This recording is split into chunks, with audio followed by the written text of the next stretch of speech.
Pro-Life Radio is a pre-recorded program paid for by Pro-Life Radio. Preserving the sanctity of life in Florida. A loud voice for the unborn. This is Pro-Life Radio with your hosts, Vicki and Bruce Cherry. And welcome to another episode of Pro-Life Radio on a Valentine's weekend. Amen. You know, I think wasn't it a year ago this weekend that we had one of our guests in for our Love Life Lunch and No, it was oh my goodness. No, I think it was a year. Was it a year ago? John?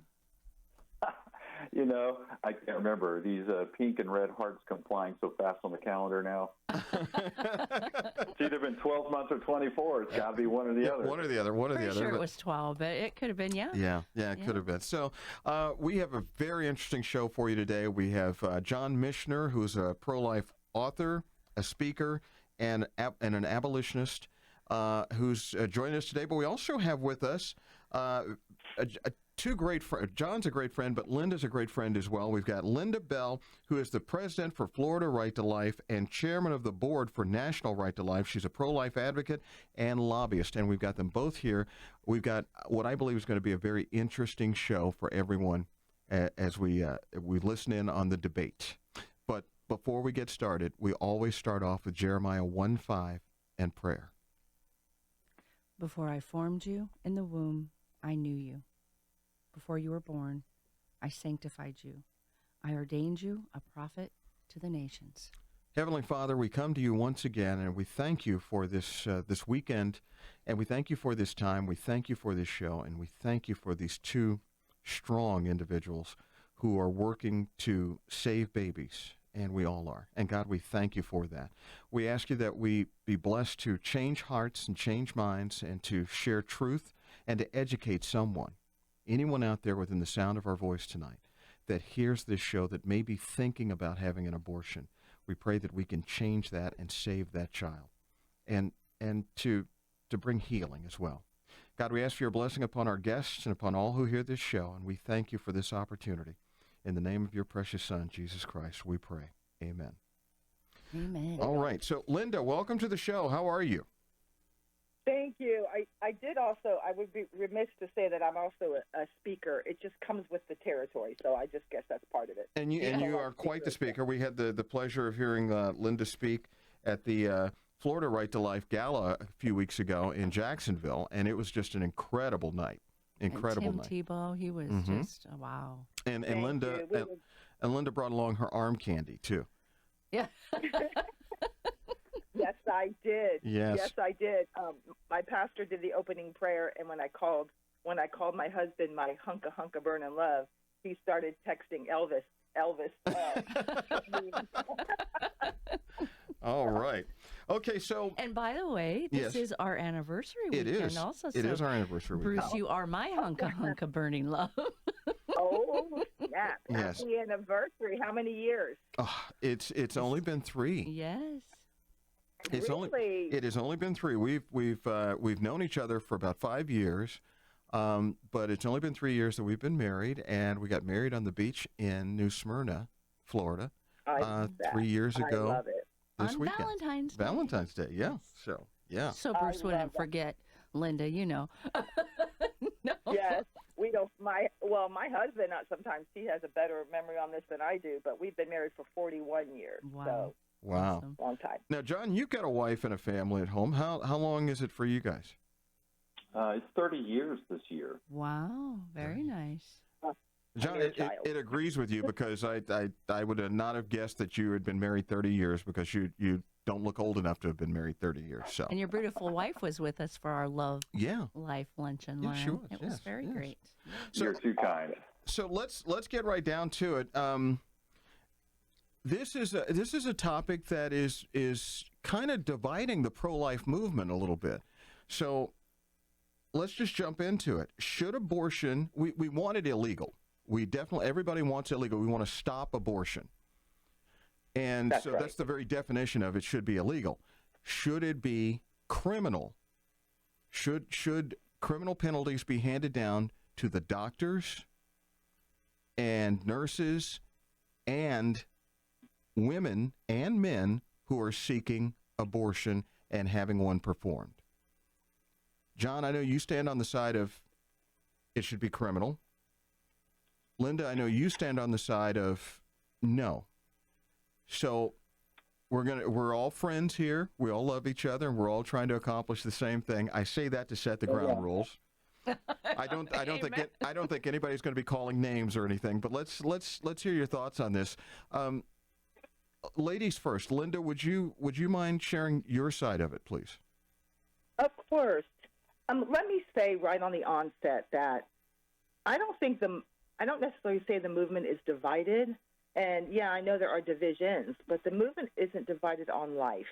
I mean, this fighting goes back, and I'll use it fighting in the lightest terms, goes back to the Hatch versus the Helms Amendment. We've had disagreements with, other areas in the pro-life arena for decades. So I want to say that we're all equally committed to ending abortion. It's how we get there is what's different. So I want to start out on a footing of, I don't consider someone who's an abolitionist to be my enemy. I don't consider anybody to be my opposition, because we're all trying to get there. I just differ with the tactics, and I differ with how we get there. I think that the minute you start criminalizing women, the minute you start making them, you will make them the victim. They will become the victims. And then you're creating a whole level of animosity within trying to think of, let's just realize with the state of Florida, if we would have a bill that would criminalize women and say women who have abortions should be charged with a crime and we should put them in prison, put them on trial. The minute you do that, another Amendment 4 type comes back, and it comes back with a vengeance. And they got 57% last time. Thank the good Lord, Florida has a 60% threshold because we're smart like that. So if we would have been a 50% plus one, we would have already had legalized abortion through birth in Florida, but we were able to fend that off. Part of how we fended that off was by saying, look, we're not anti-woman. We're not trying to get out there and criminalize women. We want to end abortion, but we don't want to put women behind bars because, within the Right to Life movement, we've been saying for decades, love them both. Love them both. And so I think that tactic or that end game actually harms the movement and harms the babies and harms us. It harms the effort. And let me give you an example. So I've been lobbying in Tallahassee for quite a while now, and we'll get up there. And when we were lobbying for way back, the parental consent bill or ultrasound bill or whatever, you'd have somebody on the abolitionist side that would oppose the bill, oppose parents knowing what happens with their little girls because it still allowed abortion, oppose good pro-life legislation because it still allowed for abortion. I think those tactics are probably a little misguided, and I think that they do more harm than they do good. And so I'll just leave it there, and so I can hear from Mr. Michener. John. Yeah, thank you for that. I don't want to get too in the weeds of what different abolitionists or pro-life lobbyists may have done across the country with different bills, because personally, I don't like to paint with a broad brush. I very much want to look at each particular bill and say, is that a good bill? Why or why not? Is it constitutional? Is it right? Is it moral? And things like that. So I can't speak to something that someone that I don't know might have barked against at the Florida legislature. But what I do know is that the state of Florida and the state of Oklahoma, where I'm currently sitting, are almost identical as far as their political makeup. The state of Florida has super majorities of pro-life Republicans in the House and Senate and also in the executive branch, and so do we out here in Oklahoma. The only difference is that right now you have dozens of freestanding abortion death camps still open in Florida, whereas we have shut ours down. Now, abortion is still allowed in both states. The difference between Oklahoma and Texas is here we have protected all women in the state who want to kill their own children in the womb.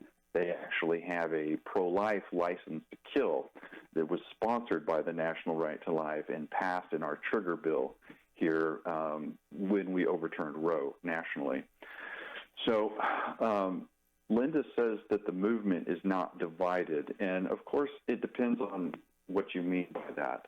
And I will just explain what we're facing in the various red conservative states. And I'll give as an example my own state. Here for the last 8 to 10 years, every single year in our legislature, we have run a bill that would provide constitutional, moral, godly, just, equal protection for preborn humans. So right now we do not have equal protection for the preborn in the womb because we have made it criminal only for a few doctors to kill them. But their mothers can kill them indiscriminately with zero penalty, absolutely no threat of the law whatsoever to guide them, to direct them, to stop them from killing their own children. It's protected under our law.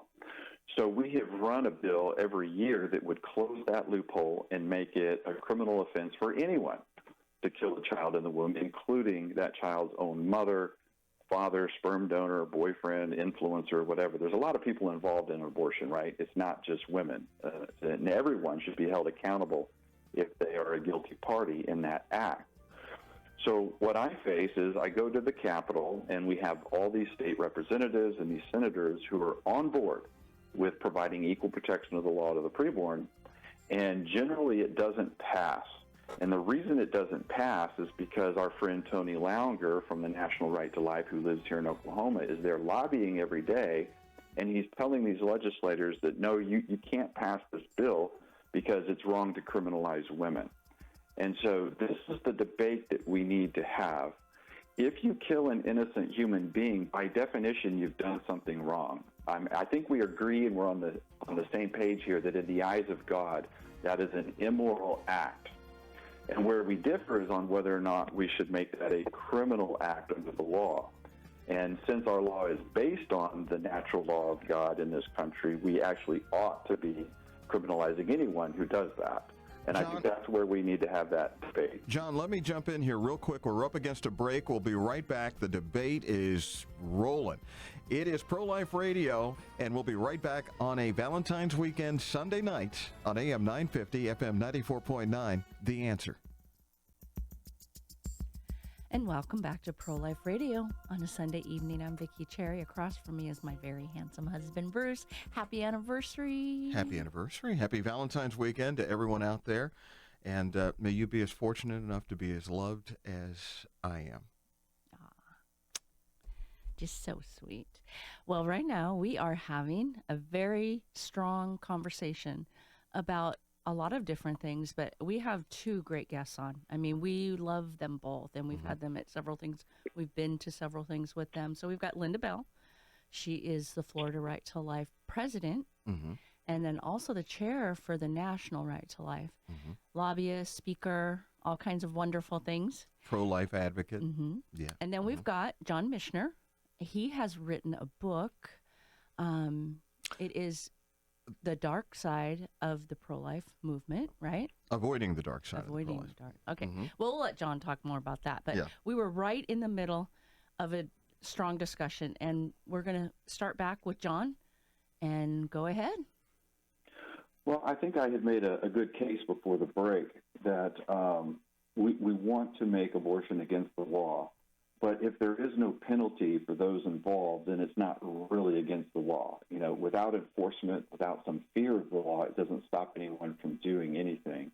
And I kind of wanted to dive a little deeper into exactly where we have common ground and where the difference lies to see if it's even reconcilable or not, because I don't know. And that might require me to ask some questions of Lynda. Because if I had an easy button... No, I'm not going to answer your questions. I'm just going to listen to you, and then I'll respond. Yes, yeah.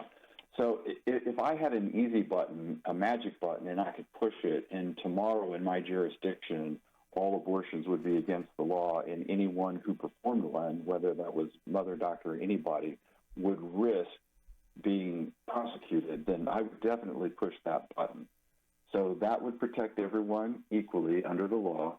And if a prosecutor and a district attorney could prove that someone willingly broke the law, knew what they were doing, knew that they were killing an innocent human being, and broke that law anyway, then a case could be built against that person and persons involved, and they might risk some sort of penalty. Now, that could be some sort of negligent homicide. They might go to jail for a year or two, or it could even get worse, depending on the situation. But that's why we have a legal system, and that's why we have a court system. So I would definitely be in favor of that. And my understanding, I think, is that Lynda Bell would not push that button and doesn't want to ever criminalize women. One of the areas where I'm unclear, and so I don't know how to proceed, and we need to have a conversation here, I guess, is would you ever push that button, Lynda? Is there a time in the future when you think it would be right for it to be a criminal act for anyone to perform an abortion? I'm trying to understand sort of where you draw the line. Okay, let's go back to the beginning. So you are speaking as if we are dealing with a moral and a Christian nation. I hate abortion. I've been with Florida Right to Life since 1989. I've seen huge, huge incremental progress in the state of Florida. We've gone from 24 weeks to 15 weeks to heartbeat, which is actually 6 weeks. So we have passed laws that put parents back in basically in the home dealing with children, women's right to know what happens during an abortion, ultrasound where they have to see the ultrasound of their unborn baby. We've passed 24-hour waiting period. We have an in-person requirement. Even for the pill, you have to see, unfortunately, you have to see the abortionist. But we have made such incremental progress and steps in the fight for abortion, fight against abortion. As a matter of fact, Florida's abortion rate just dropped 46%. And I wrote an article and a press release about that very thing. So what you have is the debate of pro-life incrementalism versus absolutism. And so we have to create a society. We have to create a Florida. By the way, Tony Lauinger is a good friend of mine. He's a wonderful, wonderful man. So we have to create a state, a nation where we can help make abortion unthinkable. We have to love the women. We have to love them and our babies, the unborn babies. You're never going to get there by saying, by the way, we want women charged with a felony crime. They want give them a $10,000 fine. And then I was listening to one of your podcasts or radio shows, I'm not sure which one, and you were saying that, well, who's going to convict a person who possibly was under duress or was assaulted or was trafficked? The point is the conviction, the process is the problem. The process. You know, you always say, show me the person, I'll show you the crime. The process is the punishment. So the minute you start putting women and girls on trial, the minute you start seeing that, because we do not have the media, you can tell by 57% of a vote in Florida, we certainly don't have the public.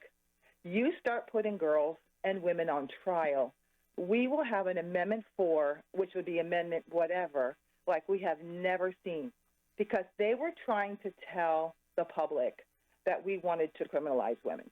They were trying to tell the public tremendous lies. We were able to go out there and say, no, we don't support criminalizing women. We don't support putting women who have been basically persecuted, possibly trafficked, possibly abused, very often coerced, or in a desperate situation that they feel like abortion isn't their choice. Really, it's their only choice or their last choice. These are not the people you want to criminalize. We want to go to them with we have our wonderful sidewalk counselors. We have pregnancy centers who do just an amazing job. And we have a 501c3 that tries our hardest to do the best we can to educate. We all have the same goal. Kind of like the slavery debate. When you go back all the way back to Wilberforce, he wanted the abolition of slavery. But what did he do? He got a law first that said we have to reduce the amount of slaves that we're carrying overseas on the ships. We have to reduce that. Well, then the abolitionists were like, absolutely not. We shouldn't do that because that's still tolerating slavery. What he did is he improved the conditions at that moment, at that time, and that ultimately led to the abolition of slavery. I want to lead to the absolute ending of abortion in Florida. That is the absolute goal. How we get there, I don't think is criminalizing girls and criminalizing women. I think that's the death. That's the death of the pro-life movement. that is the absolute welcoming of legislation, because everything that you're saying about criminalizing women is what the left has been saying we want to do. So we've been able to refute that. I promise you, if we were to pass some kind of criminalization of women, we would be doomed. I mean, the Oklahoma population, what do you guys, 4 million? 4 million, I think, and Florida's population is over 23 million. In Miami-Dade County, you have 3 million people alone. They got 57% to pass Amendment 4. Plus, we'll lose elections. Every time you see politicians who basically accept or adopt the pure abolitionist, a lot of times they lose. So I think that you're gonna doom babies, you're gonna doom women in the long run, and you're not going to be helpful in the fight against abortion. Not at all. Okay, John, what do you have to say to We that? have about 3.5 minutes left of this segment. Well, you said a lot of stuff there, and a lot, But I good do. portion of it I agree with. I wish we could have stopped along the way and just talked about one thing at a time. I agree with you that it's bad press to put innocent, naive, victim-type girls on trial. And I have always made the point in interviews on this show and in other articles and things that I've written that that's not something we want to do, and that's not something we believe would happen. We do have a system that actually assumes that everyone is innocent until proven guilty. So even in a world where you truly provide equal protection and everyone is criminalized who performs an abortion, you're only going to put on trial those people who can be proven to have known exactly what they were doing. Lynda, I know you said over and over again that women are victims of abortion. They require our compassion and our support, and that we should love them both. And I completely agree with you where that is applicable. But I'm wondering if you believe that 100% of women who get abortions are victims of abortion. Are there not those women that know exactly what they are doing and callously kill an innocent human being? It would basically be like committing murder. It's just that they're not criminals for doing it currently. So even if I granted that, 97 or 98% of women who seek abortions are victims at some level and do not deserve prosecution, would it not still be just, though, to have a law that would be able to prosecute certain women who know exactly what they're doing? I'm trying to get to the principle. I mean, I know we can debate all day long on the practical or strategic implementation of it, but I don't even know if we have agreement in principle that we should definitely criminalize those women who know exactly what they're doing. So who decides? Who decides which women? Who decides? The prosecutor. Well, that's what the legal process is about. There's a process of discovery. You look at all the social media posts and you interview the boyfriends and parents, and there will be a plethora of evidence. And then it will be determined whether or not to have a trial. And then ultimately, there will be 12 jurists, a jury of peers who will decide if that person actually committed some sort of premeditated criminal act or not. But right now, we can't even do that at all. And no one on the pro-life side is really even willing to pursue it. So how are you going to get there? So right now, we have the heartbeat bill, or the 6-week abortion ban. We have that right now. So we almost lost a battle of our lives that we all literally, I think I lived in my car for 9 months and or lived in and out of my car for 9 months while I traveled the state speaking and educating people against Amendment 4. And even when I was, I just did a debate at the University of North Florida. And let me tell you, just the heartbeat bill alone, just this last 2 years has saved 44,000 babies. And so to say that incrementalism doesn't work is false. But I didn't say. Well, I'm not saying that. I haven't said that at all. I don't think. No, you're correct. I don't think you're saying that. Guys, let me jump in here for just a second. We're up against another hard break. Wow, this is rolling really fast. This is quite the debate. We'll be right back with more Pro-Life Radio on a Sunday night, streaming on theanswerorlando.com and on AM 950, FM 94.9, The Answer. And we're back on a Sunday night Valentine's weekend, and I'm not going to say anything other than we've got Lynda Bell, who is the chairman for National Board of Right to Life and president for Florida Right to Life. And we have author, Pro-Life Abolitionist, John Michener. And the debate is, if we criminalize abortion, who gets prosecuted, and how do we determine that? So I'm going to let you guys go right back to it where we left off. I was still trying to get some clarity from Mrs. Bell. I still want her to respond to I don't understand whether or not she agrees with the principle that someone who kills an innocent human being ought to be guilty of a crime under the law. That hasn't been made clear to me yet, because I know it's not a Christian nation, but our laws are based on the natural and revealed law of God, that it's wrong to kill innocent people, to steal their stuff, to abuse others. It doesn't make sense that, I don't want to put rapists in jail because they didn't know any better. We still have a law against rape. And if someone didn't know any better, there is a level of mens rea where they don't receive as much of a penalty, or perhaps no penalty at all. But that is a part of our legal system, which is great. That makes things fair. We do try to protect innocent victims. But we can't even prosecute people who are not victims right now. And I'd like to know if you would ever be in favor, would you be in favor of passing a law that would allow us to prosecute those who know they're killing an innocent human being? Okay, here's the problem. Like I just stated earlier, I hate abortion. If I had a magic wand that I could end abortion tomorrow, I'd be waving it all day long. The pro-life population and the Christian population of Florida is about 36%. So I'm just going to stick with Florida because that's my stomping grounds. It's 36%. What you're proposing is a law that presumes that everybody is a Christian or everybody has biblical, godly, and moral values, and they do not. So what you're but that's not true. Can I finish? What you're stating go ahead. is that, okay, what you're stating is that we have to have a law, and I agree, our laws currently are based on biblical moral grounds, absolutely.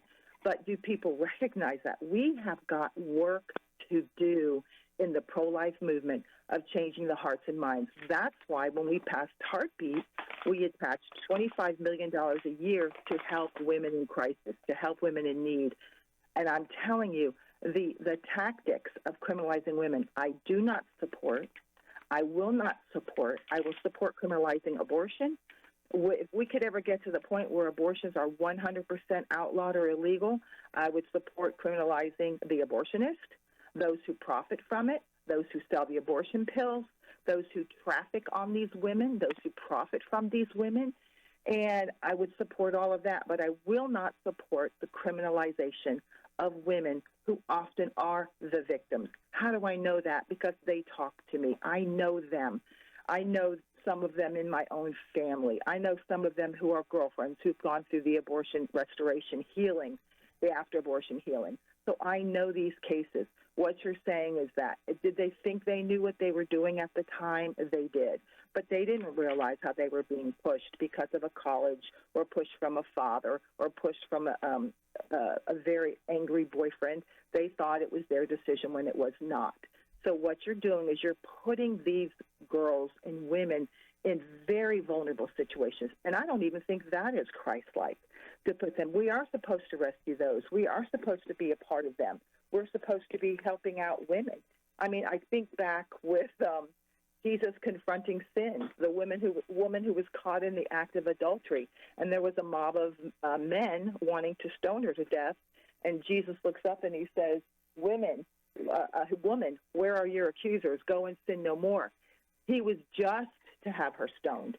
The law, she broke the law. They could have stoned her to death, but he chose mercy over what would have been considered judgment and justice at that time. I choose mercy for these women. I choose mercy for these girls. I do not choose condemnation. Many of them that I've spoken with have come out now. They're pro-life activists when before they weren't, because they grieved and they hurt from their abortion decision. What you're talking about is victimizing them twice or three times. Can we jump in for just a quick second here? Well, and I think what John was saying is, what about the ones that know? that totally know what they're doing. I mean, I've seen sites like Not a Victim of women, and I've seen it at rallies of women saying, I know it's a baby. I don't care. I'm going to kill it. And there's a movement right now. There's a movement going on right now. It's more of a influencer movement where they're bragging about how many abortions they've had, because there are women out there using abortion like birth control. And they literally are online bragging about, oh, I'm up to my 5th abortion. And there are, on the other side of that, there are so many victims of it. Their boyfriends made them, the trafficker made them. But I think what John was saying, and this is just, and John, I think when we come back, you should go ahead and I don't think John needs help. I think he's doing a really good job by himself from clarifying. But thank you. My point has been that you can't treat them all the same. And Lynda's point is that we should treat them all the same. You treat them all like victims, regardless of what the real scenario is. And God requires justice and mercy of us. And I think the issue that I see with the standard pro-life approach right now is that they want to offer only mercy, indiscriminately, even if it's undeserved, to every single person involved in abortion. You say you want it to be criminal. You say you want it to be against the law, but that can't happen without penalties. You can wish all day for it to be against the law, but without criminal penalties, you can't stop people from doing something that's legal and available and protected by law. The law does not presuppose in itself that everyone is guilty. The law does not presuppose that women are victims or that they're not victims. The only thing that the law says is don't kill an innocent human being. And if you do, then we're going to look into that and find out what the level of guilt is.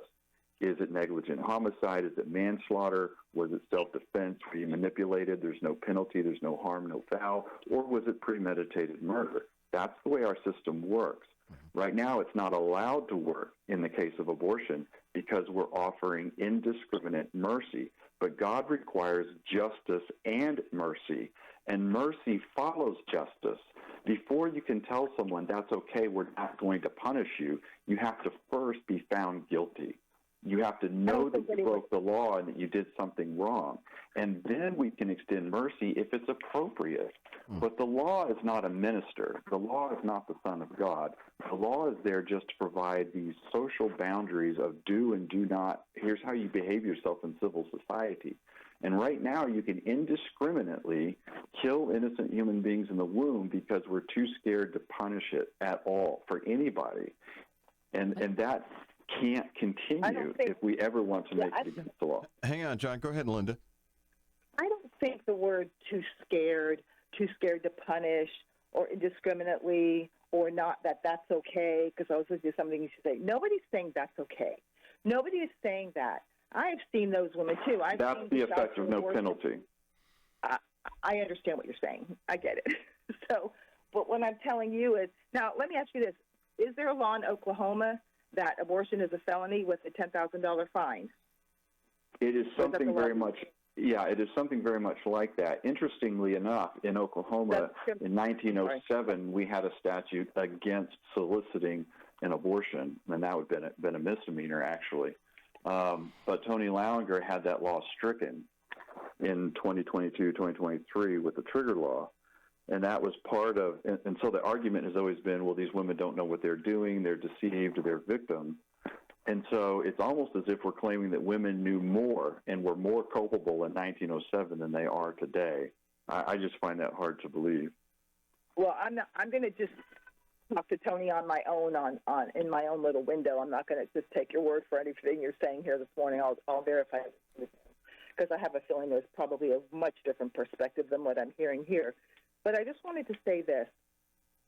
I understand of what you're saying. I really do. I get it, that there are women who say, shout your abortion, who say, proud of my abortion. And I want you to know something. As a woman, many of those women are hurting, and they're angry. And psychologically, I've talked to a wonderful psychologist, and actually she was on the board of NASHA for many years. And she said that is just a way of shielding your psyche or shielding you from the pain of what you're suffering. So you say, oh, I loved it, or I this, because you don't. It's the opposite. But the bottom line is, this is what I want to make sure. I hate abortion.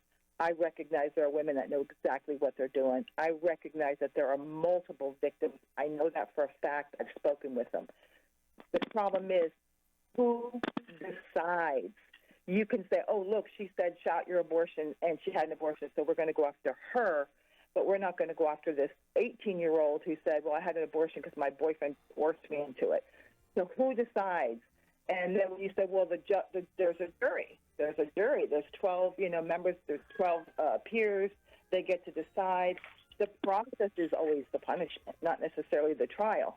And what you have now done, you have painted the pro-life movement as a movement that wants to harm women, which is what they were trying to say anyway. But now you're validating that. You're saying, see, they really just hate women. They really just want to see women in prison. And what you'll be doing is you'll be setting the pro-life movement back 50 years. We now have the overturning of Roe. We now have different states. Look where we've come in Florida, 24-15 in heartbeat. So, or 6 weeks. So we are making such progress. What this type of thinking will do to the American psyche and to the state of Florida psyche, it will say this is just an extension of the war on women. They will say it. They will have the media on their side. They will literally set us back. And our pro-life members of the House and the Senate, if they adopt that, they will be defeated, and then we'll be set all the way back, and we'll have abortion on demand. Stop. Okay, Lynda, we need to stop. We're up against a break. I did want to say before we do quickly go to break, I understand what Lynda's saying about those people that are angry, because anger usually is hurt behind it. Okay. It's not anger. So go ahead, Bruce. We're going to, segment 4 is coming up. The debate rolls on. It is Pro-Life Radio on a Sunday night on AM 950, FM 94.9, The Answer. And we're back on a Sunday night. It is Pro-Life Radio, and the debate has been about we know abortion should be illegal, but should it be criminalized? And we've been talking who should be held accountable. And we've had Lynda Bell, who is... I agree it should be criminalized, but not for the girl or the woman, but for everybody else. Okay. We've got Lynda Bell, who is Florida Right to Life president and chairman for the board of National Right to Life. And we also have Lynda is against criminalizing it for the women involved. And we have John Michener, author, speaker, pro-life abolitionist, and Lynda is also a speaker. I want to point that out. She's a fabulous speaker. Yes. And John Michener, author, speaker, pro-life abolitionist, and I'm proud to say that both these folks are friends of ours. So yes. We've enjoyed having them on. I don't know that I'd want to be in the same room with them. No. At the same time. Actually, it's been very wonderful, and the breaks have been just amazing. And I think the reason I felt so strong about having something like this is because there is such a division, I think. And we need to talk. We need to be able to openly communicate with each other on all of the issues, in a respectful, kind, loving, Christian manner. And John and Lynda have done a great job. And during the break, you guys couldn't hear this, but they were talking about John's going to autograph and send one of his books to Lynda. She asked him to. So just to share, it's been fun. And speaking of books, John's book is Overcoming the Dark Side of the Pro-Life Movement. It's available on Amazon. Is that correct, John? Yes. Okay. And John, do you have an email address you'd like to share, or anything you'd like to put out there for folks?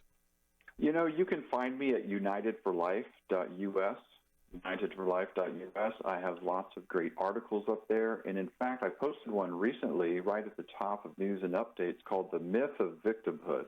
Okay. The Myth of Victimhood. Okay. Now, don't misunderstand. I do agree that there are victims out there. But I dive into how that concept can be misused to twist what our law should be. Okay. All right. Okay. And Lynda... Go ahead. I was just going to tell folks how to connect with you. Lynda is at FRTL.org. That is FloridaRightToLife.org. That's the website. And Lynda, how can we donate? You just go to FRTL.org and there'll be a donate button, or you can go to FRTL.org/donate. All right. Okay. Now, back to it. Yeah, I have a question, though. So, John said something interesting, that not all abolitionists are the same, or not all think the same. So, like from all I know is my reference of what I've experienced and the people that I've encountered. And I was doing, and so I'm not saying this is you, but this has been my experience. I was doing a press conference in the Capitol a few years ago because we had a bunch of pro-life legislation, really good stuff. And so I asked all the sponsors to please come to the microphone and coordinated this press conference. And all of a sudden, you had Planned Parenthood people in their pink shirts, and then you had these people shouting at us. And I'm looking, and they're like, your legislation kills babies, your legislation kills babies. And I'm looking, and they had shirts on. They were abolitionists. So I actually had to say, if you guys don't stop, I'm calling for security to have you removed. That was my first real experience with the abolitionists. Then I had another abolitionist, Florida group, record me illegally. They called me and were asking me questions on the phone. They recorded my conversation without letting me know, and then they put it on a website saying, Lynda Bell, the president of the Florida Right to Life, is pro-abortion. And so my experiences haven't been the best. And then, but then being in the Capitol. So do you support, like if there was a parental consent bill that came, or a woman's right to know what happens in the abortion procedure, that education component, or the 24-hour waiting period, the in-person requirements for whether it's a pill or whether it's a surgical abortion. Right. Would you oppose those bills? Well, we already have all of those statutes in place in Oklahoma, and they were passed in a past time when the people who did that felt like that was the best way to save lives. And I don't know what I would do. Okay. I don't know what I would have to be in that particular position at that time. There's a lot of obnoxious people in the world, both on the abolitionist side and all over the place. I personally just want to have healthy dialogue with everybody on every side and try and move us to the goal of saving lives. And I want that to be done in a principled way. I think everyone sometimes on both sides get caught. It's easy to get caught in the trap of trying to guess what the future would be if we did X, Y, and Z, and we just don't know the future. Mm-hmm. And my opinion is that God calls us to do what we know is right based on a moral principle. And then you kind of let the chips fall where they may, and just always be careful that when you're strategizing and using logic, that you make sure you're comparing apples to apples and don't let that get in the way of your principles. Because it's easy to jettison a principle when you start trying to calculate the greater good and you're using the wrong measuring stick. So we've got the law, and to say that something is illegal or not legal, but we're not criminalizing anyone is kind of a semantic game. In order for something to truly be against the law, then there has to be a criminal penalty, or there's no point in the law, and it's not really illegal practically. And I guess what I'm saying is that the law is the greatest teacher of the civil body politic, and it's a very powerful teacher when it concurs or agrees with our moral intuition and conscience. So your conscience already tells you it's wrong to kill an innocent human being. So if you can set up a criminal penalty and make it illegal to agree with your conscience, it makes people behave very well. There's always going to be people who break the law, but most will not. But right now we're protecting abortion under the law by not criminalizing everyone equally. And as long as that's the case, we'll continue to have thousands and thousands of abortion in every jurisdiction every year. Okay, John, let's let Lynda get in there for a bit. Yeah, I'm going to pause. I know, I'm chopping at the bit. So the laws and the government are not going to change hearts and minds. It's us. It's our job. It's the church's job. Amen. We need to go out. We need to love.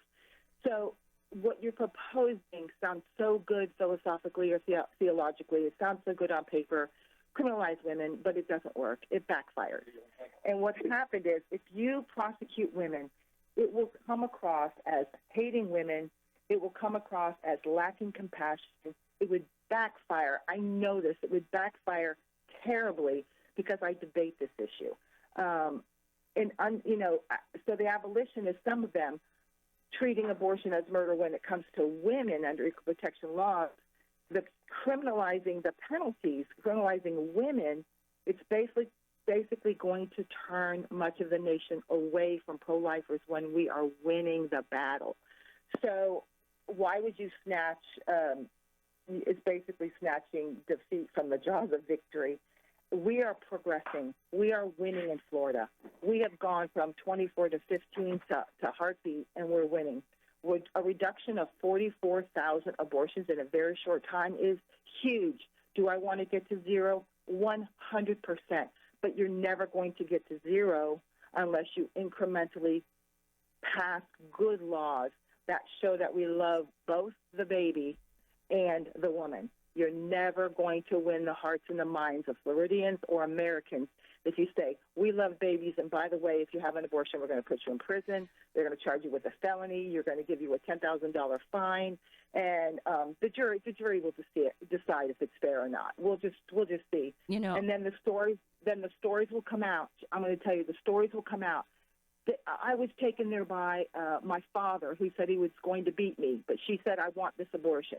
Those stories will come out, and we will be horrible. We will be the big, bad, anti-woman movement. We will not be the pro-life movement anymore. We will purely be the anti-abortion movement that wants to criminalize women. That's bad, and it will backfire terribly. My concern is saving babies, saving lives, saving women from basically their own decisions, sometimes that they feel like they have no other choice. So while I respect you terribly, I think that would backfire horribly. Okay, let's. We're getting close to 2 minutes left in the show here. What is the one thing that each of you would like to take away, have people take away from this? John, I'll let you go first. You have about a minute. I completely disagree with that presumption of what the future would look like. I think it makes all kinds of wild assumptions.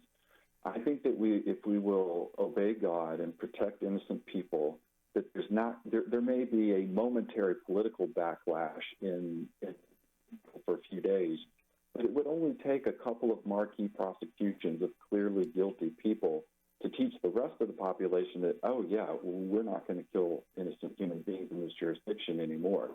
And Scripture and history teaches us that God blesses those who cleanse their hands from innocent blood and follow his law and repent politically, collectively, and individually.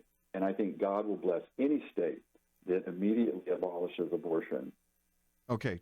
And just real quick before Lynda starts, I have heard several people say if it would have been illegal, they wouldn't have done it. And I can say personally that is the Lynda, case. That is the case for you got myself. a minute? Go ahead, Lynda. Thank you. So we are acting in the abolitionists act like we are a moral nation full of Christians. We are not. And it's sad that we are not. The pro-life versus Florida are about 36%. We almost lost Amendment 4. Mm-hmm. They got 57% of the vote. Yeah. By showing them how much we love the women and the babies. How many times have we heard they only care about babies? Once the baby's born, they don't care about the women. We have been able to kind of bridge that gap little by little by little by saying, no, we love them both. We will never win over the public or the population by saying, yeah, we love you both, and if you have an abortion, I'm going to put you in prison. How about we penalize those in power? How about we penalize the abortionists, those that are profiting from the abortion pill? How about we criminalize the people that are in power and not the bottom of the chain here, which is the victim having the abortion or the person having the abortion, whether they consider themselves victims or not, whether they say this is their choice or not.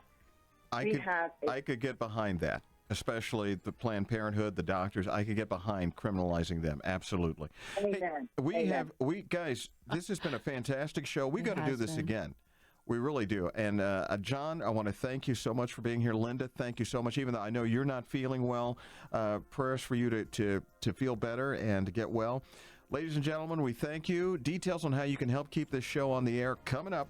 This is Pro-Life Radio. Happy Valentine's weekend. On behalf of my lovely wife, Vicki Cherry, I'm Bruce Cherry saying good night, and we'll see you again next week on AM 950, FM 94.9, The Answer.